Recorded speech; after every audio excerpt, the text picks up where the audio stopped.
Hello students, exercise 1.5 question number 3 है। Recall pi is defined as the ratio of circumference of circle to its diameter, that is pi c upon d. This seems to contradict the fact that pi is irrational. How you resolve this contradiction? देखो, इस question में हमें बोला गया कि पाई हमें पता है कि इरेशनल नंबर है, लेकिन उसको हम c upon D, c circumference और d diameter of that circle की फॉर्म में भी लिख सकते हैं, p अपॉन क्यू की फॉर्म में। तो ये तो रैशनल हो गए, लेकिन पाई हमारे पास इरेशनल नंबर है, तो हम इसको कैसे, इस कंट्राडिक्शन को कैसे हम सॉल्व करें, चलो हम देखते हैं। बेटा, जैसे आपको पता है कि ये सर्कल है हमारा, ये इसका रेडियस r और ये सर्कल है और ये इसका डायमीटर d। तो हम इसके सर्कमफ्रेंस को पाई d की फॉर्म में लिख सकते हैं। c upon d is equal to pi. Pi हमारा इरेशनल नंबर है, लेकिन c अपॉन d हमारी कौन सी फॉर्म होगी, p अपॉन q की फॉर्म होगी। तो ये रैशनल होगी, ये इरेशनल, तो ये दोनों कैसे इक्वल हो गए। ये प्रॉब्लम बेटा इसलिए आ रही है क्योंकि जब हम किसी भी सर्कल की मेजरमेंट लेते हैं, किसी भी डिवाइस के साथ लेते हैं, तो कुछ ना कुछ हमारी कमी रह जाती है उसका सर्कमफ्रेंस मेजर करने में। तो इस कमी ना रहे, इसलिए सीधा एक फार्मूला ड्राइव किया गया है, c is equal to pi d या फिर 2 पाई आर। जो सर्कमफ्रेंस को मेजर करने की जो प्रॉब्लम आ रही है वो खत्म हो जाए, सीधा हम फॉर्मूले से एग्जैक्ट वैल्यू निकाल लें। लेकिन जब हम ऐसे मेजर करते हैं किसी डिवाइस के साथ या स्केल के साथ, तो कुछ ना कुछ अप्रोक्सीमेट, कुछ डेसिमल की वैल्यू थोड़ी कम आती है, प्रॉब्लम आती है। तो इसलिए ये रैशनल और इरेशनल की प्रॉब्लम उसमें आ जाती है। हो सकता है कुछ डेसिमल, रिकरिंग डेसिमल की प्रॉब्लम आ जाए या कुछ भी ऐसी प्रॉब्लम आ सकती है। तो ये क्वेश्चन सिर्फ एक समझाने के लिए है, एग्जाम के पॉइंट ऑफ व्यू से बिल्कुल नहीं आता। जस्ट इसलिए बताया गया है कि जो अगर हम कोई भी क्वेश्चन फॉर्मूले से इसकी मेजरमेंट लेंगे तो पूरी की पूरी एग्जैक्ट वैल्यू आएगी। अगर हम किसी डिवाइस के साथ सर्कल का सर्कमफ्रेंस लेते हैं तो कुछ ना कुछ कमी आ जाती है। तो आपने इसको लिखना कैसे है, आप एक बार देखिए।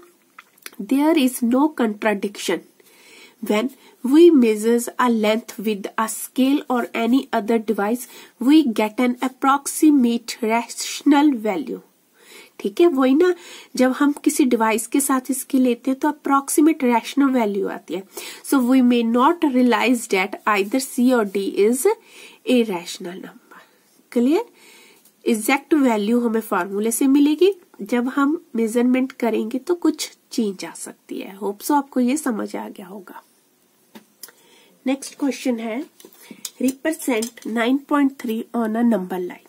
ठीक है, सबसे पहले हम 9.3 एक आर्क लेंगे, 9.3 that is A B, 9.3 centimetre.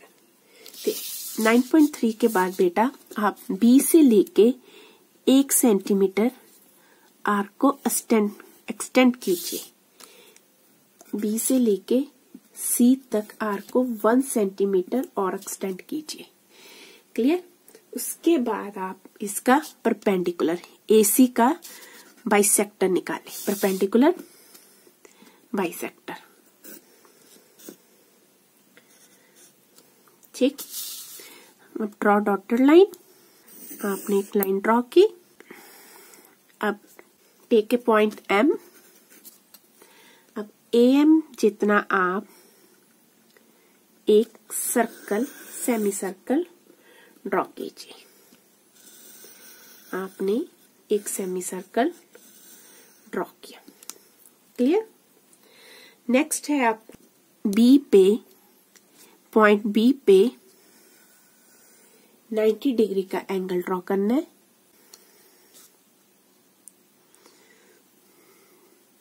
ठीक है, 90 डिग्री का एंगल ड्रॉ किया,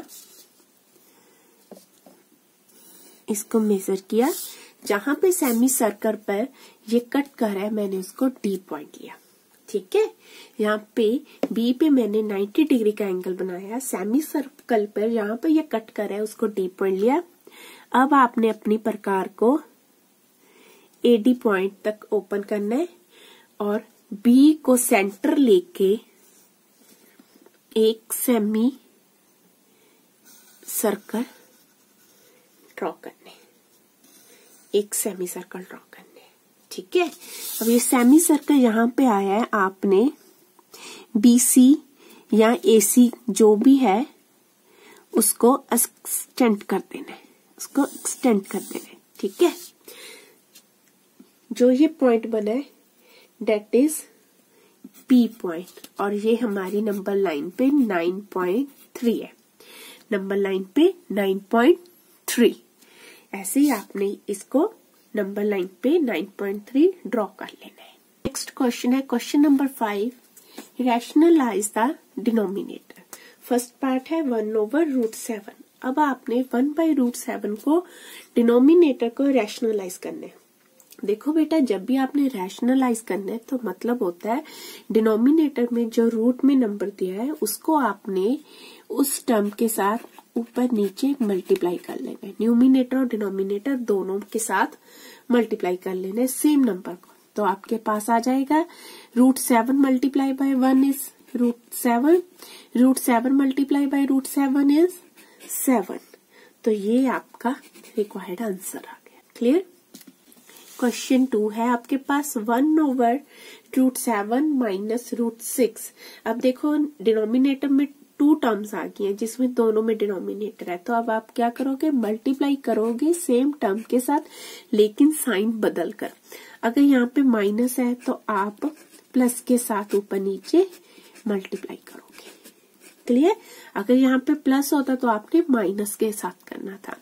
अब इसको मैं मल्टीप्लाई कर लेती हूँ, √7 प्लस √6 और नीचे आपके पास a minus b a plus b, a minus b a plus b is equal to a square minus b square का फॉर्मूला लग जाएगा। Means √7 square minus √6 square. Okay.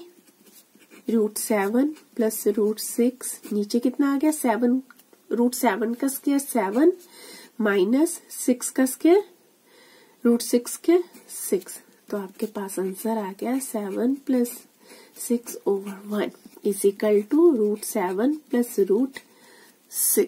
Next part है आपका 1/√5 प्लस √2।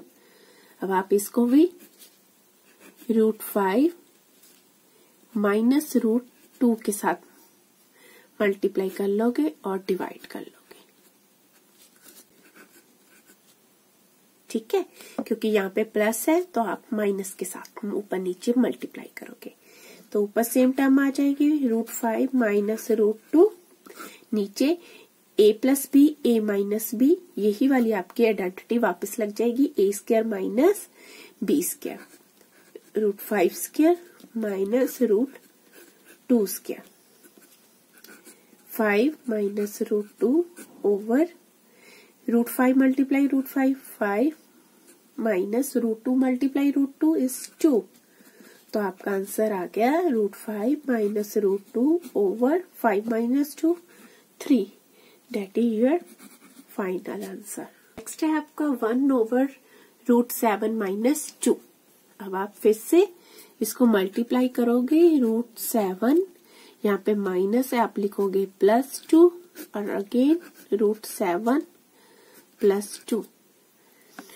आपके नोमिनेटर में आ जाएगा √7 प्लस 2 एंड डिनोमिनेटर में आ जाएगा same a plus b a minus b is equal to a square minus b square means √7 square minus 2 square.